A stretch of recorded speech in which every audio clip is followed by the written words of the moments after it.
사랑의 하나님 아버지 감사합니다. 한 주간도 우리를 주님 품 안에서 평안히 지켜주셨다가 이렇게 주일 영상 예배로 예배하게 하심을 감사드립니다. 하나님, 코로나로 인해 우리 삶이 많이 변화되었습니다. 이 힘든 상황 속에서 우리 친구들이 힘을 잃지 않도록 주님 함께 해주시고 항상 지켜주셔서 무엇을 하든지 어디 있든지 하나님의 자녀답게 살아가는 우리 친구들이 되게 도와주세요. 오늘 말씀을 전해주실 전도사님과 함께 해주시고 예배 드리는 시간 하나님의 말씀 들을 때 우리 친구들의 마음 문을 열어주시고 귀를 열어주셔서 말씀 잘 듣고 은혜 받아 한 주간도 하나님의 말씀 따라 살아갈 수 있는 우리 친구들 될 수 있도록 도와주세요.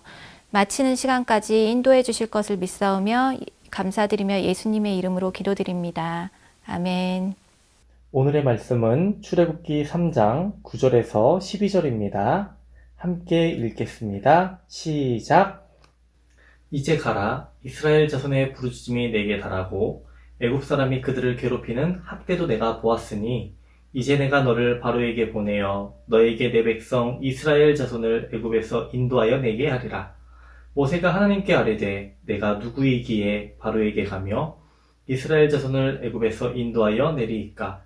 하나님이 이르시되 내가 반드시 너와 함께 있으리라. 내가 그 백성을 애굽에서 인도하여 낸 후에 너희가 이 산에서 하나님을 섬기리니 이것이 내가 너를 보낸 증거니라. 아멘. 친구들 반가워요. 너무 긴 시간 친구들을 보지 못해서 너무 보고 싶어요. 우리는 지난주부터 모세에 대해서 배우고 있어요. 우리는 지난주 모세의 첫 번째 이야기를 살펴봤어요. 사탄은 바로로 하여금 하나님의 계획을 방해하려고 했었죠. 모세를 죽이려고 했었어요. 하지만 하나님께서는 공주를 통해서 모세를 구하게 돼요. 또 시간이 흘러서 모세가 성인이 되었을 때에 모세는 큰 실수를 하게 돼요. 실수로 사람을 죽이게 됩니다. 그리고 애굽에서의 도망자 신세가 돼요. 전사님은 이러한 상황을 보고서 모세가 죽은 거나 다름없다라고 이야기했어요. 이렇게 모세가 2번이나 죽을 뻔했으나 하나님께서 살려주셨죠. 오늘은 어떤 이야기가 이어질까요? 함께 영상 보고 올게요.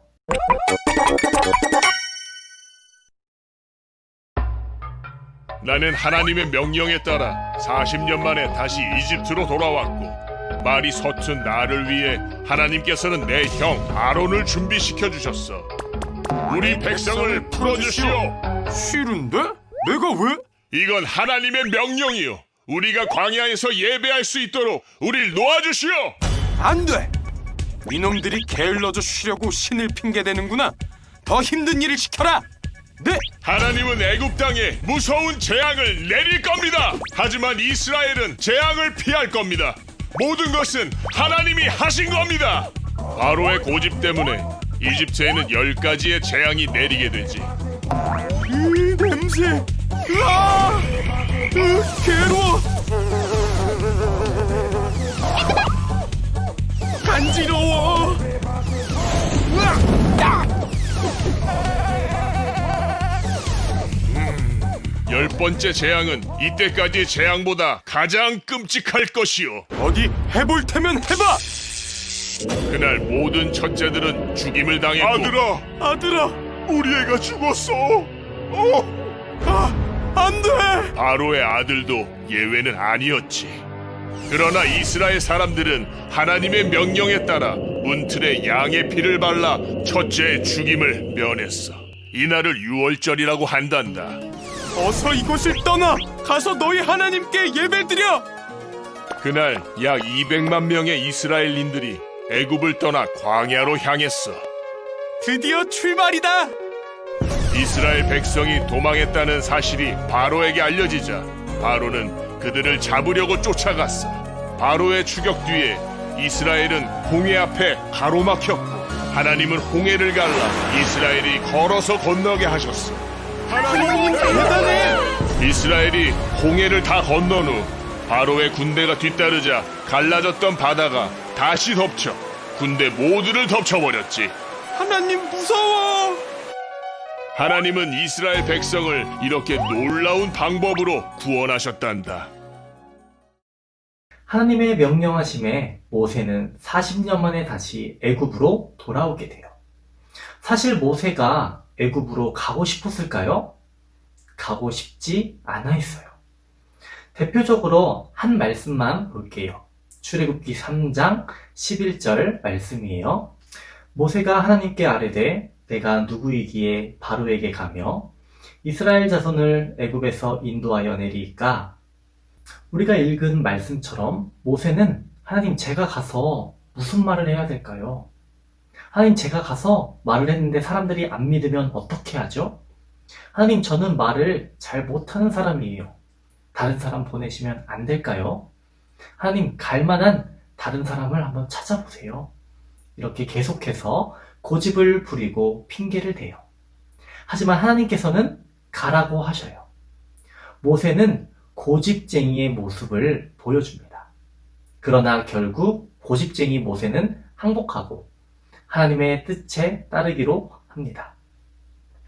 첫 번째 고집쟁이가 모세였다면 두 번째 고집쟁이는 바로왕이에요. 바로왕은 모세보다 훨씬 고집이 셌어요. 하나님께서 모세를 통해서 말씀하셨어요. 내 백성을 보내라. 하지만 바로는 계속해서 안 된다고, 절대 싫다고 말하는 사람이었죠. 결국 하나님께서는 모세로 하여금 바로와 애굽을 치십니다. 우리 친구들 영상을 봤죠? 하나님께서는 모세를 통해서 몇 가지 재앙을 애굽에 내리셨을까요? 그리고 그 첫 번째 재앙, 마지막 재앙이 뭐였죠?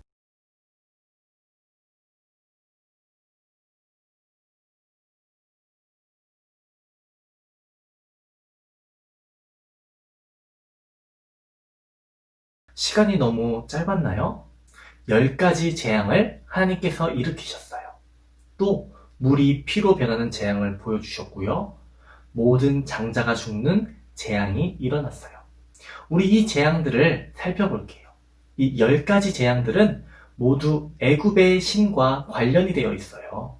강의 신, 풍요의 신, 땅의 신, 동물 신, 날씨를 주관하는 신, 태양 신, 이런 신들은 아무런 힘이 없다라는 것을 보여주는 거예요. 지금 바로왕은 하나님보다 태양신이, 다른 애굽의 신들이 더 막강하다고 생각하고 고집을 부리고 있는 거예요. 첫 번째 재앙은 나일강이 피로 변하게 되는 재앙이었어요. 애굽인들은 나일강이 없으면 살 수가 없어요. 나일강을 생명의 근원으로 여기고 나일강을 경배하고 있었어요. 애굽에는 쿠눔, 하피, 오시리스라는 다양한 신들이 있었는데 이러한 신들은 나일강과 관련되어 존재하고 있었어요. 그런데 하나님의 재앙이 나일강 자체를 향하여 내려진 거예요. 나일강을 피로 변하게 했고요. 물고기들을 죽게 함으로 모세는 애굽의 신들을 부끄럽게 만들고 오직 하나님만이 생명의 주관자이심을 보여준 재앙이었던 거예요. 두 번째 재앙은 엄청난 숫자의 개구리 재앙이었어요. 이는 풍요로운 곡식과 다산의 상징인 애굽의 여신 헷켓에 대한 공격이었어요. 헷켓은 보통 개구리 머리를 가진 여성으로 표현되었어요. 개구리는 애굽인들에게는 신성한 것이었지만 애굽의 여신들은 개구리가 나타나 온 땅을 뒤덮고는 죽어 사방의 시체 더미가 되어 썩어가는 것을 막아낼 힘이 없었어요. 세 번째 재앙은 땅의 티끌이 이로 변한 재앙이에요. 땅의 모든 신들에 임한 재앙이라고 볼 수 있는 거예요. 네 번째 재앙도 고통스럽기 짝이 없는 재앙이었어요. 바로 파리떼가 나타나 온 땅을 덮은 재앙이었어요. 다섯 번째 재앙은 가축병이었어요. 살아있는 가축들이 병에 걸려 죽게 된 거예요. 이집트는 황소 또한 신으로 섬기고 있었어요. 아피스, 하토르 등이 황소신이에요. 황소와 관련된 수많은 신들이 병을 막지 못했어요. 많은 가축들이 죽었어요. 여섯 번째는 독종 재앙이었어요. 이집트에 가득했던 마술과 치료의 신들을 무기력하게 했어요. 애굽왕 바로까지 독종에 걸려 괴로워했지만 애굽의 술객과 마술사들은 독종으로부터 이집트를 구해낼 수 없었죠. 일곱 번째 재앙은 우박 재앙이었어요. 여덟 번째 재앙은 메뚜기 재앙이었어요. 이 두 가지 재앙은 많은 곡물들을 파괴했어요. 이집트에는 날씨를 주관하는 신들이 많았어요. 공기의 신도 있었고요. 하늘의 신도 있었어요. 그런데 이런 신들이 아무런 힘을 쓰지 못했다는 거예요. 아홉 번째 재앙인 흑암의 재앙은 애굽 최고의 신인 태양신조차도 아무것도 아니라는 것을 보여주는 사건이었어요. 하나님은 이제 마지막 재앙을 준비하고 계셨어요. 바로 애굽의 모든 장자를 죽게 하는 일이었어요. 하지만 이스라엘 백성들에게는 피할 방법을 미리 알려주셨어요. 문설주에 양의 피를 바르면 죽음이 급히 그 집에 들어가지 않게 하겠다는 것이었어요. 그리고 이날을 기념하여 첫 번째 유월절이 생기게 되었어요. 바로는 모세의 말을 믿지 않았지만 정말로 바로의 아들부터 가장 미천한 자의 아들까지 첫 번째 아들이 모두 죽임을 당했어요. 바로는 스스로를 신성한 통치자로 여겼어요. 하지만 자기 아들의 죽음도 막지 못하는 사람일 뿐이었어요. 애굽왕 바로는 마지막 사건에서 그만 고꾸라지고 말았어요. 모든 고통이 이집트를 덮칠 때도 그 마음을 굽히지 않았던 것은 자기가 신이라고 생각했고 온 이집트가 각종 신의 은혜를 입고 있다고 생각했기 때문이에요. 하지만 하나님께서는 모든 신 위에 계시는 한 분이신 하나님이라는 것이 완전하게 드러나고 자기 아들의 죽음 앞에서 바로는 비로소 눈물을 흘리며 항복을 선언했어요. 마치 링 위에서 싸우다가 KO를 당하고 나서야 졌다고 인정하는 복싱 선수처럼 만신창이가 되고 나서야 항복을 선언했어요. 그리고 이스라엘 백성들을 내보냈지요. 10가지 재앙이 지나서야 이스라엘 백성들은 애굽에서 나갈 수 있게 되었어요. 이제 이스라엘 백성들은 무엇을 하러 갈까요? 처음 모세가 바로에게 이렇게 이야기했어요. 우리는 이것을 하기 위해서 가야 합니다. 이것은 무엇일까요?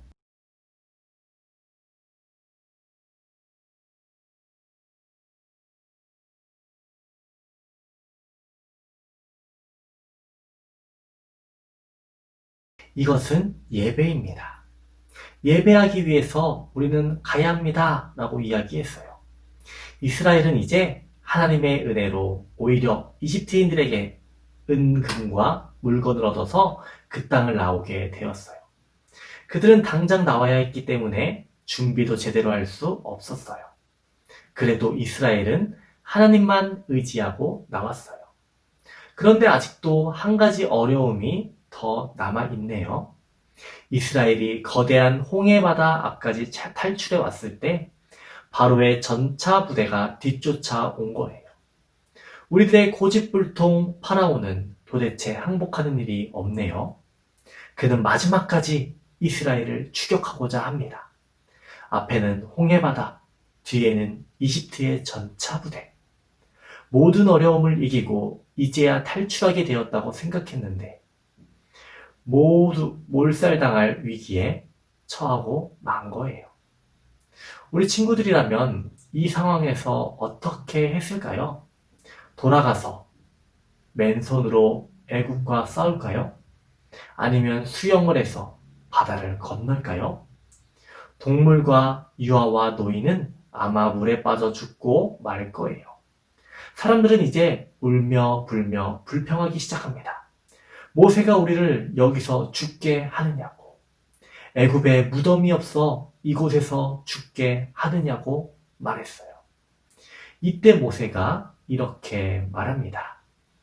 출애굽기 14장 13절과 14절 말씀을 읽어볼게요. 너희는 두려워하지 말고 가만히 서서 여호와께서 오늘 너희를 위하여 행하시는 구원을 보라.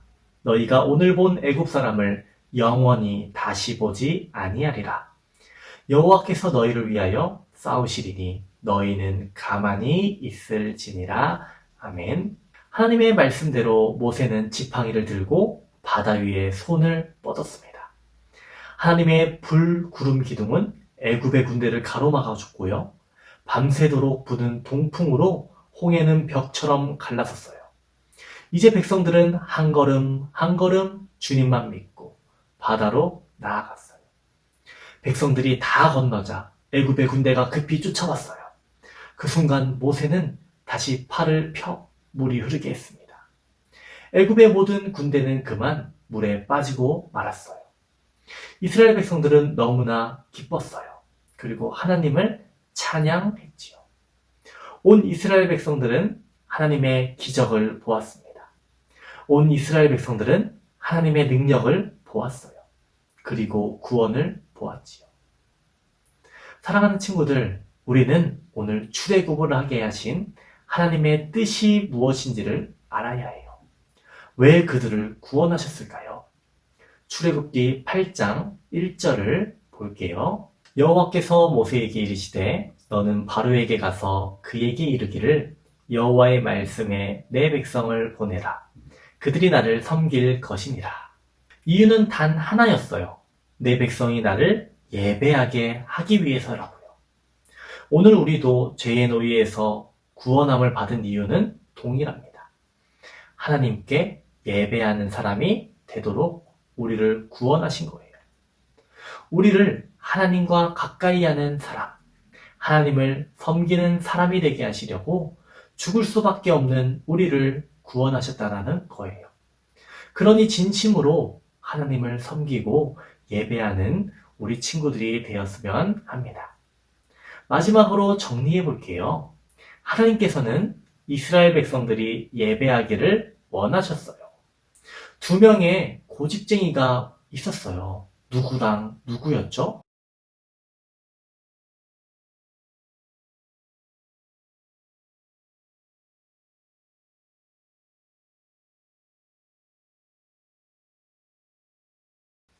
하나님께서 예배를 위해 모세를 부르셨을 때에 모세는 순종했어요. 예배 드릴 수 있도록 이스라엘 백성을 내보내라고 하셨을 때 바로는 불순종했어요. 고집을 부렸어요. 하나님께서는 우리를 예배자로 부르셨습니다.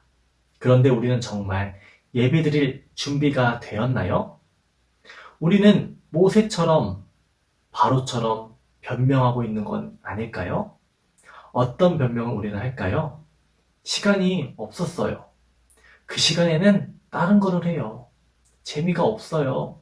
바빴어요. 다른 데에 갔어요.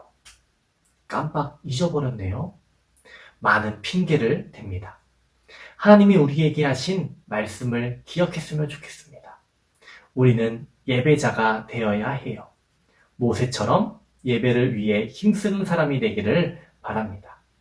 모세는 이스라엘 백성들이 예배자가 될 수 있도록 돕는 사람이었어요. 우리들 모두 예배를 소중히 여기고 모세의 길을 걸어가는 모든 친구들이 되기를 바라요. 우리 기도하겠습니다. 우리를 구원하기 원하시는 하나님 아버지, 우리들 하나님의 말씀을 살펴보았습니다.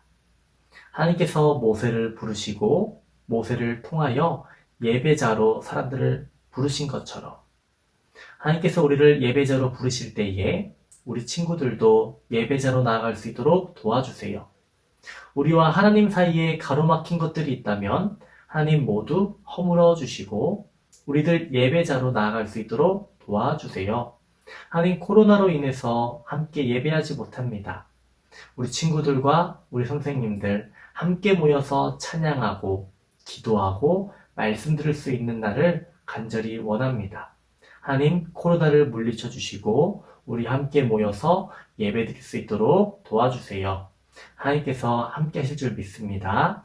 예수님의 이름으로 기도합니다. 아멘. 아동부 소식이에요. 우리 친구들에게 매주 미션을 주고 바로 선물을 전달할게요. 가까운 편의점 GS25와 CU에서 사용 가능한 기프티콘을 보내줄 거예요. 오늘의 미션은 우리가 앞에서 불렀던 나의 영혼이 잠잠이를 불러주세요. 동영상으로 찍어서 인증샷 해줘야겠죠?